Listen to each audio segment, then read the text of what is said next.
अध्यक्ष जी, अभी कुछ दिन पहले एक फैमिली मेरे ऑफिस में आई और उन्होंने मुझे ये शिकायत की कि दिल्ली सरकार की हायर एजुकेशन के अंदर एक एक्ट की वजह से कि बच्चे को दिल्ली के अंदर कॉलेज में एडमिशन नहीं मिला, दिल्ली यूनिवर्सिटी में एडमिशन नहीं मिला। उनका ये कहना था कि हायर एजुकेशन के अंदर एक DPCI एक्ट 2007 में एक एक्ट बना, जिसके हिसाब से दिल्ली के अंदर दिल्ली की यूनिवर्सिटीज़ है और दिल्ली के कॉलेज जो दिल्ली सरकार के अंदर हैं उनको 85% का रिजर्वेशन मिलता है। उन्होंने ये कहा कि क्योंकि उनका बच्चा, वो खुद जो है परिवार सेंट्रल गवर्नमेंट एम्प्लॉई है, वो दिल्ली के पैदाइश है, सारे कागजात उनके दिल्ली के हैं, लेकिन अभी कुछ 2-3 साल पहले उनकी ड्यूटी गाज़ियाबाद में कहीं हुई तो वो परिवार वहाँ शिफ्ट हुआ। तो बच्चे ने 12वीं कक्षा गाज़ियाबाद के एक स्कूल से की। गाज़ियाबाद के स्कूल से करने के बाद जब वो दिल्ली के अंदर एडमिशन के लिए आया तो वो इस एक्ट की कमी की वजह से उसको दाखिला नहीं मिल पाया। ये उनकी शिकायत थी। एक और दूसरे मामले के अंदर एक बच्चा जिसने 10वीं 12वीं दिल्ली से की, वो तमिलनाडु के अंदर जाकर उसने MBBS के अंदर दाखिला लिया और MBBS करने के बाद जब दोबारा वो दिल्ली में उसने PG करने के लिए यहाँ पर अप्लाई किया तो भी उसको इस रिजर्वेशन का जो है फ़ायदा नहीं मिला, क्योंकि जो दिल्ली DPCI एक्ट है वो ये कहता है कि अगर आपने 12वीं कक्षा दिल्ली से की है तभी आपको दिल्ली के कॉलेज में, जो दिल्ली सरकार के अंदर है, या दिल्ली यूनिवर्सिटी दिल्ली गवर्नमेंट के अंदर है, उसमें आपको ये रिजर्वेशन का फ़ायदा मिलेगा, आपको नहीं मिलेगा। जबकि हमारे देश के अंदर ऐसे बहुत सारे स्टेट्स हैं, बल्कि मेजॉरिटी में स्टेट्स हैं जिनके मैं नाम बताऊंगा आपको, वहाँ पर इस एक्ट के अंदर 2 शब्द हैं सर। एक है इंस्टीट्यूशन और उसके साथ है रेजिडेंशियल, यानी कि इंस्टीट्यूशन संस्थान हो गया और दूसरा हो गया रिहायशी।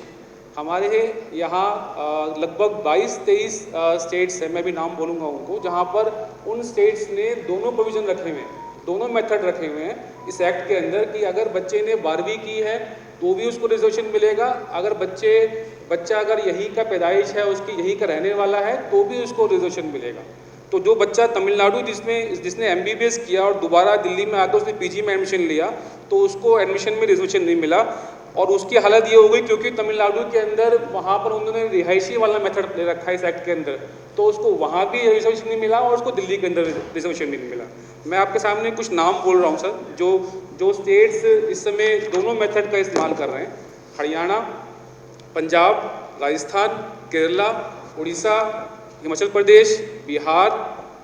ये कुछ स्टेट्स हैं जहाँ पर दोनों मेथड से बच्चों को, वहाँ के जो रहने वाले बच्चे हैं, चाहे वो इंस्टीट्यूशनल हैं या वो रिहायशी हैं, दोनों मेथड से उनको वहाँ पर रिजर्वेशन का फ़ायदा मिल रहा है।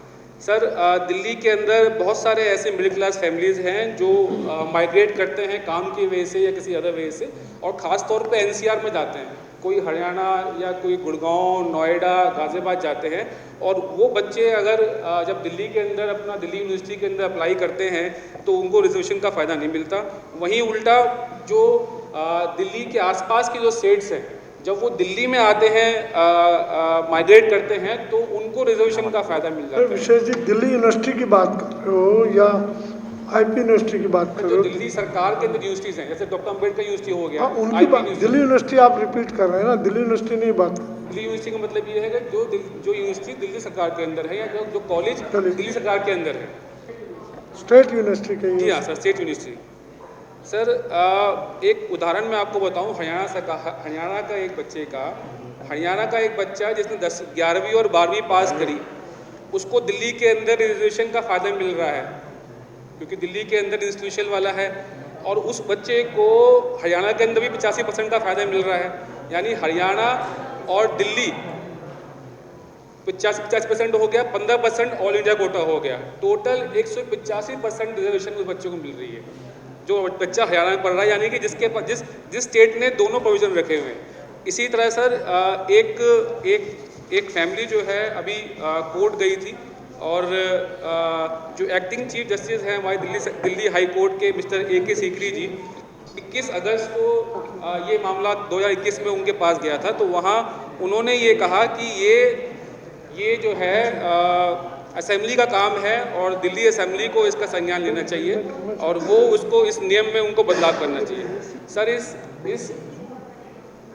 आप बोलिए बोलिए, मैं सुन रहा हूँ। इस एक्ट में इस कमी की वजह से जो SC/ST कम्युनिटी के बच्चे हैं और उनको दोहरा जो है नुकसान हो रहा है, क्योंकि 85% रिजर्वेशन के अंदर 15% SC/ST कम्युनिटी के बच्चों का रिजर्व है।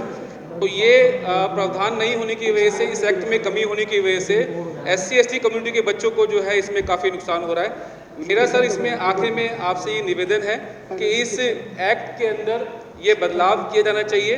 जिस तरह से देश के अंदर मेजॉरिटी ऑफ स्टेट्स ने दोनों चीज़ों को रखा हुआ है, दोनों जहाँ पर रखा हुआ है कि दोनों इंस्टीट्यूशनल भी और रिहायशी भी, दोनों तरह से जो है उस बच्चे को फ़ायदा मिले। मेरा इसमें निवेदन है कि इस एक्ट के सेक्शन 2F में जहाँ ये मेंशन है DPCI एक्ट 2007 के अंदर अगर इसमें संशोधन करते हैं तो उससे हमारे बच्चों को भी फ़ायदा मिलेगा। और सर इसके अंदर सरकार को कोई वित्तीय नुकसान भी नहीं है, कोई नुकसान भी नहीं है। तो सर ये पूरी दिल्ली से जुड़े हुए बच्चों का मामला है। मैं चाहता हूँ कि इसका आप संज्ञान लें और इस पर कुछ जो है कार्रवाई के लिए आदेश करें। धन्यवाद।